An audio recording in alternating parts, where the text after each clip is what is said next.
गुरुर्ब्रह्मा गुरुर्विष्णू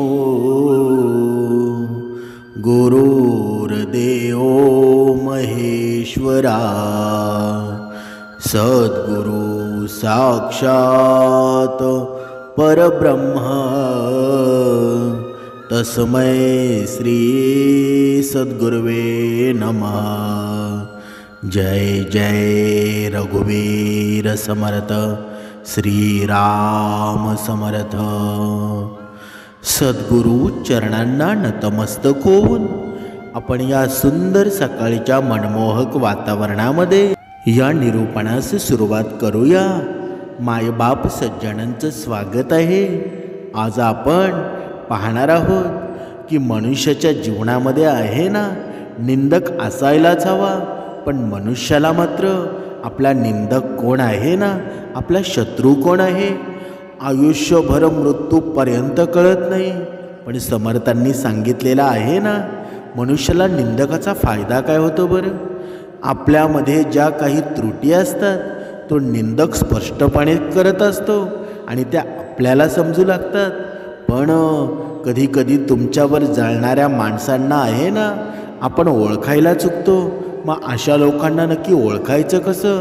म्हणजे आपल्या मराठी भाषेमध्ये आहे ना, त्या माणसाला जळकी माणसं अशी म्हटलं जातं। ही जळकी माणसं आहेत ना, या लोकांची नक्की लक्षणं कोणती असतात ते आज आपण या निरूपणामध्ये पाहणार आहोत।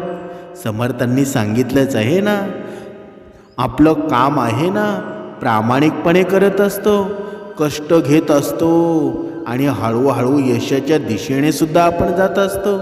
पण याच वेळी काही लोक असतात ना, आपल्या प्रगतीने खुश न होता जळत असतात। हे लोक कधी समोरून बोलत नाहीत, पण त्यांच्या बोलण्यात आहे ना, त्यांच्या वागणुकीतून त्यांची जेलेसी दिसून येत असते। अशा लोकांना नक्की ओळखायचं कसं? ओळखायला कसं शिकलं पाहिजे? तर नंतर त्यांची पर्वा करायची गरजच नाही। हे लोक आहेत ना, तुमच्या समोर मैत्रीपूर्ण वागत असतील, पण त्यांच्या मनामध्ये आहे ना मात्र दुसरंच काहीतरी सुरू असतं। त्यांना तुमचं वागणं यश पचत नाही, त्यामुळं ते वेगवेगळ्या कृत्या करत असतात, वेगवेगळ्या लढवून तुम्हाला त्रास देण्याचा प्रयत्न करत असतात। तुमच्याबद्दल चांगलं बोलायचं नाही, मदत करायची नाही आणि शक्य असेल ना तिथे तुमच्या मार्गामध्ये अडथळे निर्माण करायचे, ही त्यांची सवयच असते ना। पण हा मनुष्याचा हा गुणधर्म आहे ना, तरीही त्या मित्रासोबत तो असतो। अशा मित्रांना 1000 किलोमीटर दूर ठेवा, यांच्यापासून आपण दूर राहायला हवं। आज आपण पाहणार आहोत की या जळणाऱ्या लोकांची आहेत ना 10 लक्षणं नक्की कोणती आहेत आणि त्यांच्यापासून दूर राहण्याचे उपाय कोणते आहेत। म्हणजे ही जळकी लोक तुमच्याशी चुकूनसुद्धा डोळ्याला डोळा लावून बोलत नाहीत। जळणारे लोक असतात ना, तुमच्या डोळ्यात डोळे घालून बोलत नाही, कारण त्यांना त्यांच्या मनातलं द्वेषाचं ओझं झेपत नाही। ते तुमच्या यशाची कबुलीही देऊ शकत नाही। कारण का बरं? कारण तुमच्या समोर शांतही राहू शकत नाही, त्यामुळं तुमच्यासमोर टाळाटाळ करतात। कधी कधी तुमच्या समोर आल्यावर त्यांना अस्वस्थ वाटतं, ते इकडे तिकडे बघतील, काहीतरी निरर्थक बोलतील, पण तुमच्याकडे नजर मिळवणार नाही। त्यांच्या चेहऱ्यावरचा त्रास आहे ना, तो सहज आपल्याला दिसून येईल, कारण मनातून जळत असताना आनंदी असल्याचा अभिनय करणं खूप कठीण जातं ना। आणि अनेक वेळा काय घडतं बरं? हे लोक कुठेतरी कोपऱ्यामध्ये उभे राहून तुमच्यावर नजर ठेवत असतात। जर तुम्ही त्यांना अचानक पकडलं ना, तर ते गोंधळून सुद्धा जातात किंवा काहीतरी वेगळं बोलून विषयसुद्धा बदलतील। अशी लोक आहेत ना, आपल्या कामाच्या ठिकाणी किंवा नातेवाईकांमध्ये आपल्याला 100% भेटतात। समर्थांनी सांगितलंच आहे ना, या माणसांचे दुसरं लक्षण म्हणजे ही माणसं तुमचं नाव कुठेच घेत नाहीत। म्हणजे काय? म्हणजे तुमचं चांगलं काम झालं, लोक त्याचं कौतुक करत आहेत, पण हे लोक आहेत ना, तुमचं नाव कधीच काढणार नाही। समजा एखाद्या ठिकाणी तुमचा उल्लेख आला तरी हे लोक आहेत ना, होय ठीक आहे एवढंच बोलतील, पण तुमच्या कामाचं कौतुक कधी करणार नाही. कधी कधी एखाद्या गप्पांच्या ठिकाणी तुम्हाला टाळण्याचा प्रयत्नसुद्धा करतील. त्यांना तुमच्या उल्लेखानाही त्रास होतो. म्हणजे तुमची कुठे वाहवा चालू असेल ना, तर तिथे तुमचं नाव घेणंसुद्धा टाळतात. अगदी जिथे तुमचं नाव घ्यायलासुद्धा हवं तिथेही ते दुर्लक्ष करून दुसऱ्याचं नाव पुढे करतील. काही वेळा जर त्यांना तुमचं नाव घ्यावंचं लागलं ना, तर ते तुच्छतेने बोलतील. होय त्यानं हे केलंय, काहीतरी असा एक थंड प्रतिसाद देतील. तुम्ही कितीही मोठं काहीही केलेलं असेल ना, तरी त्यांना त्यांचं काहीतरी अप्रूप नसतं. हे जळणारे लोक आहेत ना, हे लोक तुम्हाला फुकटचे सल्ले देण्यामध्ये पटाईमध्ये असतात. असं केलं असतं तर बरं झालं असतं, थोडा अजून विचार करायला हवा होता. हे लोक तुमच्या प्रत्येक गोष्टीमध्ये उगाच सल्ले देतात.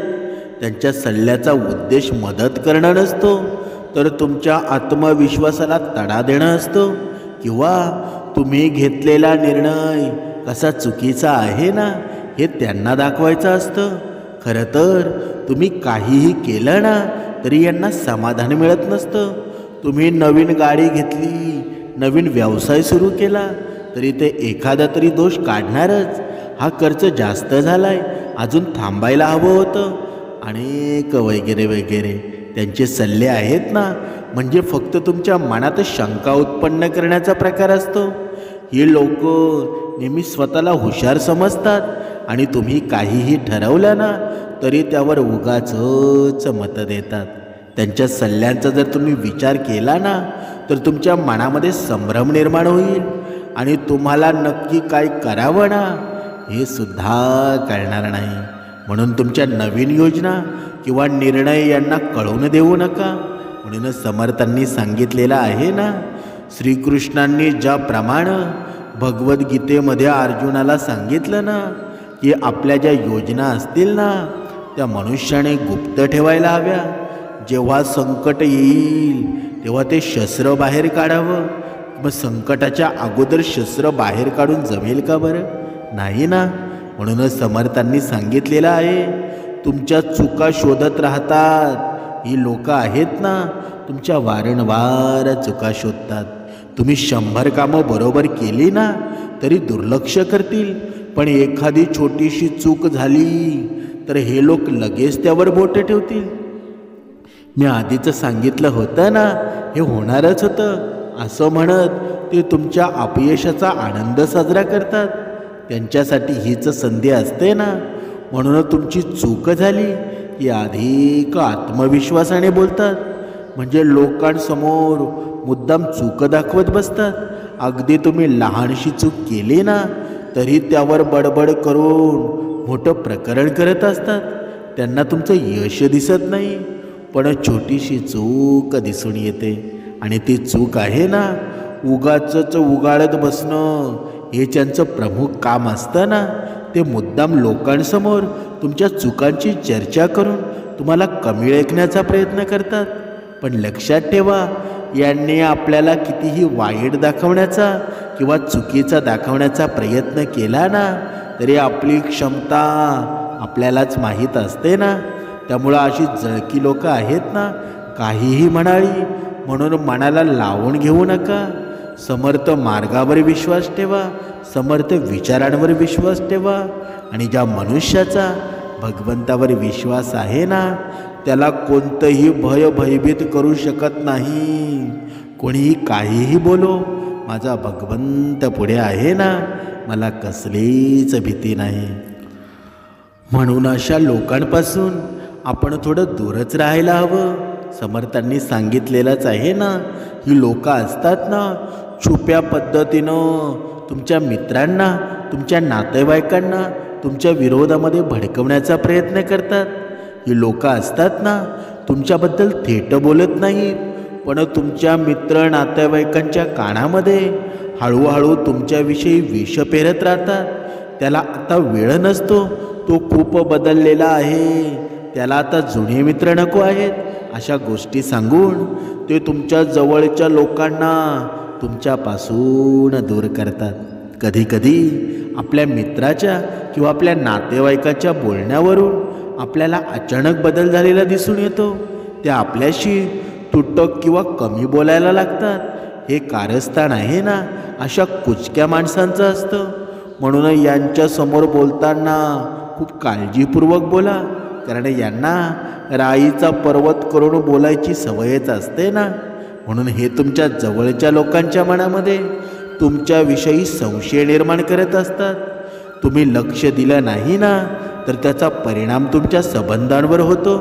त्यांना हे माहीत असतं की जर तुमच्या लोकांना ते तुमच्या विरोधात वळवू शकले ना तर तुम्ही हळूहळू एकटे पडाल.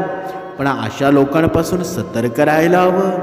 जे नातेवाईक किंवा खऱ्या अर्थानं तुमचे आहेत त्यांच्यावर लक्ष ठेवायला हवं. म्हणूनच समर्थांनी सांगितलेलं आहे ना, अचानक कोणी आपल्यापासून दूर जायला लागला ना की आपण त्यांच्याशी बोलायला सुरुवात करायला हवी. कधीकधी मनुष्याचं होतं काय की समोरचा माझ्याशी का बोलत नाही ना हे मनुष्याला कधीच माहीत होत नाही. पण अचानक असं माहिती होतं की माझ्यामुळं म्हणजे दुसऱ्यानं माझ्याबद्दल दुसऱ्याला काहीतरी सांगितलेलं आहे म्हणून तो आपल्याशी बोलत नाही. पण ते खरं असतं का बरं? खोटंच असतं ना. म्हणून आपले नातेवाईक झाले, आपले मित्रपरिवार झाले, निदान हप्त्यातून आपण त्यांच्याशी बोललं पाहिजे, म्हणजे गैरसमज दूर केले पाहिजेत. समर्थांनी पुढे सांगितलेलं आहे, तुमच्या गोष्टींना कमी लेखतात, या तुलनेनं दुसऱ्यांना मोठं करतात. ज्यांच्याशी आपलं पटत नाही ना त्यांच्याशी मुद्दामच आपल्यासमोर बोलायला जातात.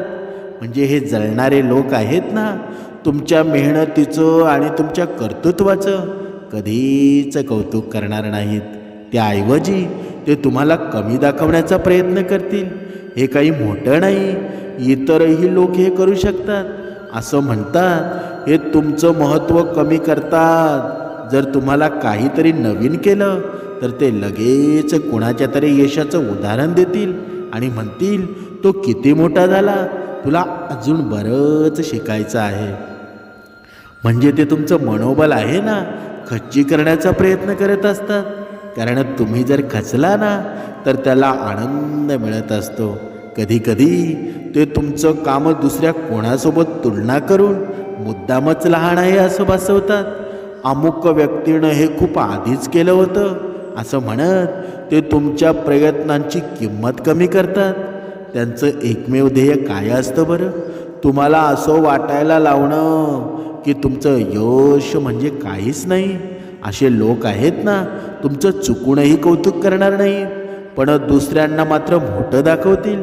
त्यांच्या बोलण्यातून असे शब्द असतील ना की ज्यामुळं तुम्हाला वाटेल की तुमचं यश काही महत्त्वाचं नाही. यामुळं तुम्हाला स्वतःच्या यशाबद्दल शंका निर्माण होईल आणि ते हाच हेतू ठेवून जगत असतात ना. म्हणून आपण ज्या व्यक्तीशी बोलत नाही किंवा काही भांडणं असेल त्या व्यक्तीसोबत हे मुद्दाम बोलतील किंवा त्यांना मदत करायला जातील. त्यामुळं असे लोक आहेत ना, मनुष्यानं नक्कीच ओळखायला हवे आणि त्यांच्याकडं दुर्लक्षसुद्धा करायला हवे. तुमच्या मागे मागे निंदा करतात पण समोर वेगळं बोलतात. म्हणजे काय बरं? हे लोक आहेत ना, तुमच्या समोर काही बोलणार नाही पण मागून तुमच्याबद्दल वाईट बोलतील. त्यांच्या बोलण्याला एक विशिष्ट डावपेच असतो. ते सरळ दोष देणार नाहीत पण इतरांच्या मनात तुमच्याविषयी संशय निर्माण करणार. त्यानं खूप यश मिळवलं पण त्यात काहीतरी गडबड असेल. अशा वाक्यातून हळूहळू लोकांच्या मनामध्ये विष पेरू लागतात. समोर असताना ते हसून बोलतील पण तुमचं अभिनंदनसुद्धा करतील, पण मागे गेल्यावर तुमच्या चुका शोधायला लागतील. त्यांचा हा डाव ओळखायला शिकलं पाहिजे. समर्थांनी सांगितलेलं आहे ना, कारण हे लोक आहेत ना तुम्हाला अपयशी पाहू इच्छितात. जर कोणी तुमच्याबद्दल मागे उलटसुलट बोलत असेल आणि समोर मात्र वेगळं वागत असेल तर समजून घ्या की तो तुमच्या प्रगतीमुळे जळतोय. अशा लोकांना दूर ठेवणं गरजेचंच असतं ना, कारण ते तुमच्या आत्मविश्वासावर परिणाम करू शकतात. हे लोक आहेत ना तुमचे नाते संबंधसुद्धा बिघडवू शकतात. कारण ते तुमच्या मित्रांनाही तुमच्याबद्दल गैरसमज पेरून फोडण्याचा प्रयत्न करतील. त्यामुळं अशा लोकांना ओळखून त्यांच्या बोलण्याकडे दुर्लक्ष करावं आणि आपल्या कामावर लक्ष द्यावं. समर्थांनी सांगितलंच आहे ना, जो स्वतःच्या कामावर लक्ष देतो ना, त्याचं मन भगवंताच्या नामस्मरणानं दिवसाची सुरुवात होते. त्यानं दुसऱ्याच्या काहीही बोलण्याकडे लक्ष देऊ नये. आपलं स्वतःचं काम स्वतः करावं. समर्थांनी पुढे सांगितलेलं आहे ना, अशी लोक आहेत ना, तुमच्या चांगल्या गोष्टींचं गुपचूप अनुकरणसुद्धा करतात, पण कबूल मात्र करत नाही. हे लोक आहेत ना, वर तुमचं कौतुक करणार नाहीत, पण तुम्ही जे करताय ना तेच गुपचूप अनुकरणसुद्धा करतील. तुम्ही ज्या प्रकारे यश मिळवताय ना, त्याच पद्धतीनं तेही काहीतरी करण्याचा प्रयत्न करतील, पण ते कधीच मान्य करणार नाहीत की त्यांना तुमच्याकडून प्रेरणा मिळाली. उलट जर त्यांना संधी मिळाली तर ते तुमच्यावर टीका करतील आणि म्हणतील, मला हे आधीच माहीत होतं. ते तुमच्याकडून शिकतात, पण समोर मात्र दाखवतात की त्यांना काहीच फरक पडत नाही, त्यांना सगळं येतं. कधी त्यांचा हेवा इतका असतो ना की ते मुद्दाम होऊन तुमच्या पद्धतीची टिंगळ करतात, पण हळूच तीच पद्धत वापरतील. तुम्ही काहीतरी नवीन केलं ना की त्यांना ते लगेच अंमलात आणायचं असतं, पण तुमचं श्रेय मात्र त्यांना द्यायचं नसतं. असे लोक आहेत ना, स्वतःचं नाव मोठं करण्यासाठी तुमच्या कल्पना चोरत असतात. त्यांच्या बोलण्याला फारसं लक्ष देऊ नका, महत्त्व देऊ नका, कारण शेवटी आहे ना, तुमच्याच कल्पनांचा उपयोग आहे ना, ते स्वतःसाठी करतात. त्यामुळं तुम्ही आजूड मेहनत करा. हे असे लोक आहेत ना, तुमच्यापर्यंत कधीच पोचू शकणार नाही. असं मनुष्यानं राहायला हवं. तुमच्या प्रगतीवर अविश्वाससुद्धा ते दाखवतात. तू एवढं मोठं कसं करू शकतोस बरं? हा त्यांचा स्वभाव असतो. तुमचं यश त्यांना पचत नाही, म्हणून ते नेहमी तुमच्या प्रगतीवर शंका घेत असतात.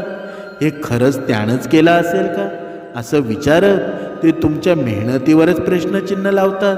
म्हणूनच समर्थांनी सांगितलेलं आहे ना, मनुष्याने प्रयत्न नक्कीच करायला हवे, पण आजूबाजूला कोणी काही बोलतोय ना त्याकडे दुर्लक्ष करा आणि आपल्या मेहनतीवर लक्ष द्या. म्हणजे हे लोक असतात नेहमी असं दाखवण्याचा प्रयत्न करतात की तुम्ही काहीतरी फसवाफसवी करून मोठे झालेला आहात. त्यांचा विश्वासच नसतो की तुम्ही मेहनतीनं हे मिळवलेलं आहे. जर कोणी सातत्यानं तुमच्या कर्तृत्वावर प्रश्न विचारत असेल ना, तर तो तुमचा मित्र होऊ शकत नाही, तर तुमच्या यशाने जळणारा तो व्यक्ती आहे. ते तुमचं महत्त्व कमी करण्यासाठी असे प्रश्न विचारतात. ते तुमचं यश दुय्यम ठरवण्याचा प्रयत्न करत असतात. त्यांच्या बोलण्यानं तुमचा आत्मविश्वास कमी होऊ शकतो. त्यामुळं अशा लोकांना गांभीर्याने घेऊ नका. तुम्ही फक्त तुमच्या ध्येयावर लक्ष ठेवा, कारण शेवटी तुमचं यश आहे ना, हेच त्यांना सर्वात जास्त त्रासदायक ठरत असतं. म्हणून तुम्ही अपयशी व्हावं ना याची ते आतुरतेने वाट पाहत असतात. हे लोक आहेत ना, सतत तुमच्या अपयशाची वाट पाहत असतात. ते उगाच तुमचं कौतुक करणार नाहीत, पण जर कधी तुम्ही थोडं डगमगताय ना असं त्यांना वाटलं ना, तर ते लगेच बोलायला सुरुवात करतील. बघा ना, मी आधीच सांगितलं होतं असं म्हणत ते तुमच्या अपयशाचा आनंद साजरा करतात. त्यांना तुमची प्रगती सहन होत नाही, पण तुमचं अपयश आहे ना, हे त्यांच्यासाठी एक प्रकारचा आनंद असतो. जर तुम्ही कोणत्या संकटामध्ये सापडलात ना, तर त्यांना मजा येऊ लागते, त्यांना आनंद होऊ लागतो. उलट आपल्याला ते संकटामध्ये पाडण्याचा प्रयत्न करत असतात.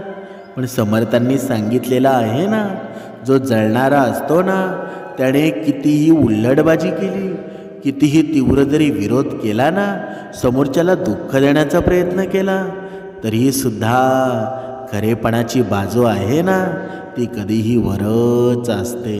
ती पाण्यावरच तरंगत असते, ती कधीच खाली जाणार नाही. म्हणून आपली सत्यता कधी आपण सोडू नये. समर्थांनी सांगितलंच आहे ना, हा विरोध असतो ना, तो किती जरी मोठा असला तरी खऱ्याची तीव्रता आहे ना, ती नेहमी वरच असते. म्हणूनच त्यामुळं तुमच्या चुकांवर शिकून पुन्हा उभे राहा आणि या लोकांच्या अपेक्षांवर पाणी फिरवा. तुमचं अपयश आहे ना, त्यांना फक्त काही काळासाठी आनंद देईल, पण तुमचं यश त्यांना दीर्घकाळ जळवेल. म्हणूनच जगातच जळणारी ही लोक असतात ना, जेव्हा तुम्ही मोठं काहीतरी करण्याचा प्रयत्न करता तेव्हा अशी लोक समोरसुद्धा येतात आणि तुमच्या मार्गात अडथळे निर्माण करण्याचा प्रयत्नसुद्धा करतात. पण लक्षात ठेवा, जळणं ही त्यांची समस्या आहे, ही तुमची आहे का बरं? नाही ना. म्हणून आपण खचून जायचं नाही. अशा लोकांकडून काही शिकायचं असेल ना, तर ते एवढंच शिका, ते जिथे थांबलेत ना तिथे तुम्ही थांबायचं नाही. त्यांच्या टीकेकडे लक्ष न देता त्यांच्या टोमण्यांना दुर्लक्ष करून फक्त स्वतःच्या यशावर लक्ष द्या. हे जळणारे लोक कोणत्याही परिस्थितीमध्ये तुम्हाला थांबवू शकत नाही. जोपर्यंत तुम्ही स्वतः थांबत नाही ना, त्यांच्या बोलण्यानं तुमचं मन विचलित होऊ शकतं. पण तुम्ही जर मनाने मजबूत राहिलात, भक्ती मार्गामध्ये राहिलात, 2 वेळच्या उपासनेमध्ये राहिलात, भगवंताच्या नामस्मरणामध्ये राहिलात, तर तेच लोक आहेत ना, एक दिवस तुमचं कौतुक करतील. तुम्ही फक्त तुमच्या ध्येयावर लक्ष केंद्रित करा. अशा लोकांना उत्तर द्यायचं असेल तर ते तुमच्या मोठ्या यशानं द्या. समर्थांनी सांगितलेलंच आहे ना, यशस्वी लोक आहेत ना, ते कधीच जळत नाही, ते दुसऱ्यांना प्रेरणाच देत असतात. त्यामुळे तुम्ही यशस्वी बना आणि स्वतःच्या कर्तृत्वानं उत्तर द्या. शेवटी लोक काय म्हणतात ना, याला कधीच महत्त्व देऊ नका. महत्त्व आहे ते फक्त तुम्ही काय साध्य करता याला. म्हणूनच समर्थांनी सांगितलंच आहे ना, जीवनामध्ये अडथळे काही कमी येतात का बरं? भरपूर अडथळ्यांनी हे जीवन भरलेलं आहे. पण हे अडथळे आपण जर प्रत्येक वेळेला या वैखरीतून म्हणत राहिलो की मला हे जमणार नाही, मग ते शक्य होईल का बरं? ते काम आपण कधीच करू शकत नाही. म्हणूनच समर्थांनी सांगितलेलं आहे ना, जीवनात काहीही लोक असतात ना, यांच्यापासून आपण सावध राहायला हवं. जीवनात अशी 8 लोक असतात, त्या 8 लोकांपासून मनुष्याला कधीही धोका भेटू शकतो. ही लोक कोणती आहेत ना, ती सुद्धा आपण पाहूया. म्हणजे माणसाच्या जीवनामध्ये सुख दुःख येतच असतात ना, पण काही लोक आपल्या आयुष्यात असे येतात ना, जे सुरुवातीला चांगले सुद्धा वाटतात, पण नंतर तीच लोक आपल्याला मोठा धोका देऊन जातात. समर्थांनी सांगितलेलं आहे ना, काही लोक आपल्याशी हसतमुखाने बोलतात, आपल्याला मदतीचा हात देण्याचं नाटकसुद्धा करतात, पण आतून त्यांचं मन मात्र वेगळं असतं. तुम्ही लाख चांगले असाल तरी जगात काही लोक असतात जे तुमचं भलं कधीच होताना बघू शकत नाही. उलट तुमच्या मागे खड्डा खणायला त्यांना वेळच पुरत नाही. अशा लोकांपासून लांब राहायला हवं, नाहीतर एक दिवस हे लोक तुमचे नुकसान करून जातील आणि तुम्हाला कळणार सुद्धा नाही. अशाच काही लोकांना आहे ना, आज आपण जाणून घेणार आहोत. आयुष्यात जितकं लांब ठेवता येतील ना, तेवढं यांना लांब ठेवलं पाहिजे. म्हणजे तुमचा गोड गोड बोलून उपयोग करणारी माणसं. काही लोक आहेत ना, सुरुवातीला खूप गोड बोलत असतात, त्यांच्या बोलण्यानं आपण लगेच प्रभावित होतो. ते आपल्याला आपलेसे वाटायला लागतात, पण प्रत्यक्षात त्यांना तुमच्या भावना, तुमच्या हिताची काही अजिबात पर्वा नसते. हे लोक आहेत ना, फक्त तुमचा वापर करायचा असतो तेव्हाच जवळ येतात आणि काम झाल्यावर तुम्हाला विचारतसुद्धा नाही. त्यांच्यासाठी तुमचं नातं म्हणजे एक व्यवहार असतो. जेव्हा त्यांना काही हवं असतं ना, तेव्हा ते मोठ्या प्रेमाने बोलतात, तुमच्या मदतीला धावूनसुद्धा येतात, तुमची स्तुतीसुद्धा करतात. पण त्यांचं काम झालं ना की हे लोक तुमच्याकडे वळूनसुद्धा बघत नाही. ते वेळ पडल्यावर दुसऱ्या कोणाचा तरी वापर करतील आणि त्यालाही तसंच फसवतील. अशी माणसं आहे ना, आपण ओळखायला हवी. त्यांच्यावर कधीही पूर्ण विश्वास ठेवू नका.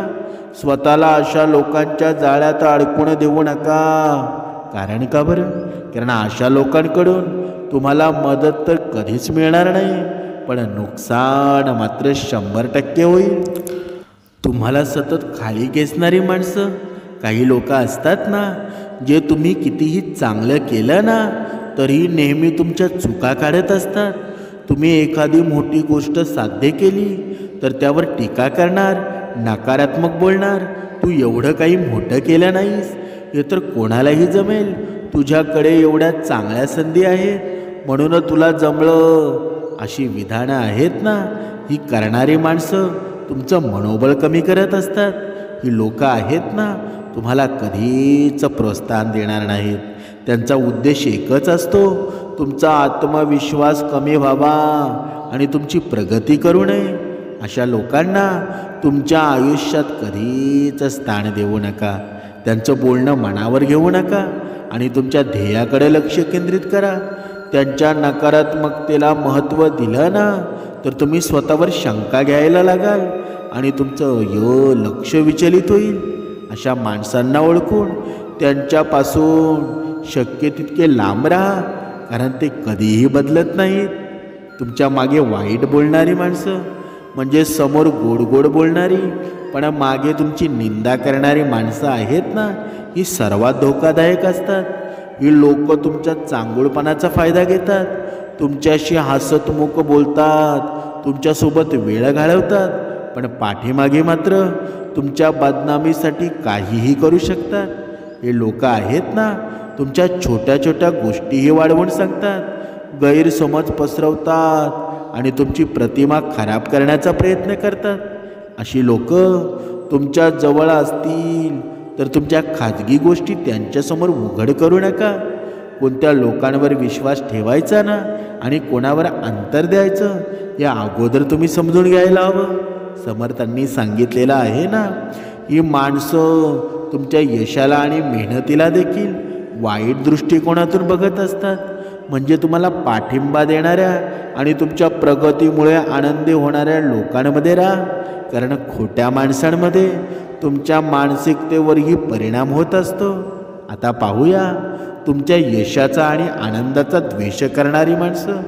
काही लोकांना दुसऱ्याचं यश आणि आनंद बघवत नाही. तुम्ही प्रगती केली ना तर तुमच्या आयुष्यात काहीतरी मोठं घडलं तरी हे लोक आनंदी कधीच होणार नाहीत. उलट तुमचं यश डावलण्यासाठी प्रयत्न करतील. अशा लोकांकडून जपून राहा. ही लोक तुमच्या आयुष्यात कटुता निर्माण करतात.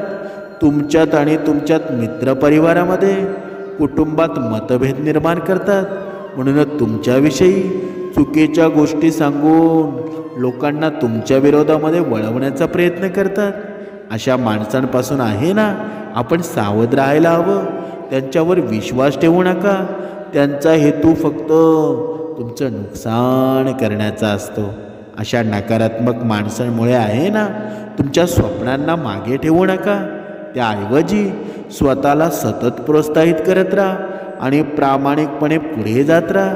समर्थांनी सांगितलंच आहे ना, निंदकाचं घर शेजारी असावं, पण एवढं सुद्धा शेजारी नको की आपल्या जीवनाची राखरांगोळी होईल. म्हणजे काय? म्हणजे आपण आहे ना, आपला निंदक असतो, आपला शत्रू असतो. आपल्याला मुळापासूनच सकट आपल्याला भिकारी करतो, तरीसुद्धा आपण त्याच्या मैत्रीमध्ये असतो. मग हे चांगलं आहे का? कधी कधी मनुष्यानं आहे ना स्वतःचा विचार स्वतः करायला हवा. आपल्यासाठी कोण हितकारक आहे, कोण अहितकारक आहे, हे मनुष्याला जेव्हा कळायची सुरुवात होईल ना तेव्हा त्याचं आयुष्यसुद्धा सुखी होईल. आपल्यासाठी कोण खरा आहे, कोण वाईट आहे, हे जोपर्यंत मनुष्याला कळत नाही ना तोपर्यंत तुमच्या जीवनामध्ये दुःखच निर्माण होत राहील. म्हणूनच समर्थांनी सांगितलेलं आहे ना, मनुष्यानं श्रवण करायला हवं, कारण श्रवणामध्ये तुमच्या जीवनामध्ये रोज काय घडतं ना हे समर्थ म्हणत असतात. हे समर्थ तुम्हाला सांगत असतात की तू जीवन कसं जगायला हवं, तू कसं जीवन जगल्यानंतर तुझ्या जीवनामध्ये यश प्राप्त होईल. पण आपण मात्र श्रवणाला बसतो, श्रवणाला जातो आणि तिथे झोपून जातो. मग आपण तिथे झोपण्यासाठी जातो का? कधीतरी माणसाने श्रवण आहे ना अतिशय मंत्रमुग्ध पवित्र मनाने करावं. पण मनुष्य मात्र अशा वेळी झोपतो आणि जिथे तमाशे नाच गाणे चालू असेल ना तिथे त्याला मात्र झोप लागत नाही. तिथे तो रात्रभर जागतो. म्हणून मनुष्यानं आहे ना आपण स्वतः कोण आहोत ते स्वतःने ओळखायला सुरुवात करा. कारण आपण आहोत ना, जर तुम्ही झालात तर तुम्ही देवच आहात.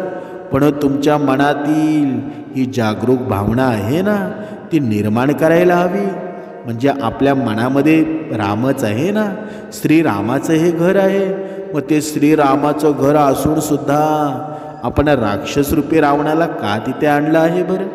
प्रत्येकानं या गोष्टी लक्षात घ्यायला हव्या आणि आपल्या मनावर एकचित्त करण्यासाठी भक्ती मार्गामध्ये गायला हवं. 2 वेळची उपासना करायला हवी. तुमच्या जीवनाचं भलंच होऊन जाईल. तुमच्या जीवनामध्ये नक्कीच चमत्कार घडेल. म्हणून अशा लोकांपासून दूरच राहा ज्या लोकांपासून तुम्हाला तुमच्या जीवनामध्ये हानिकारक आहे, तुमच्या जीवनामध्ये धोका निर्माण होऊ शकतो. म्हणून दुसऱ्यावर प्रेम करा, प्राणीमात्रांवर प्रेम करा, वृक्ष वेळींवर प्रेम करा. या जीवनामध्ये खरी भक्ती आहे ना दुसऱ्याचं सुख पाहण्यात आहे. जय जय रघुबीर समर्थ.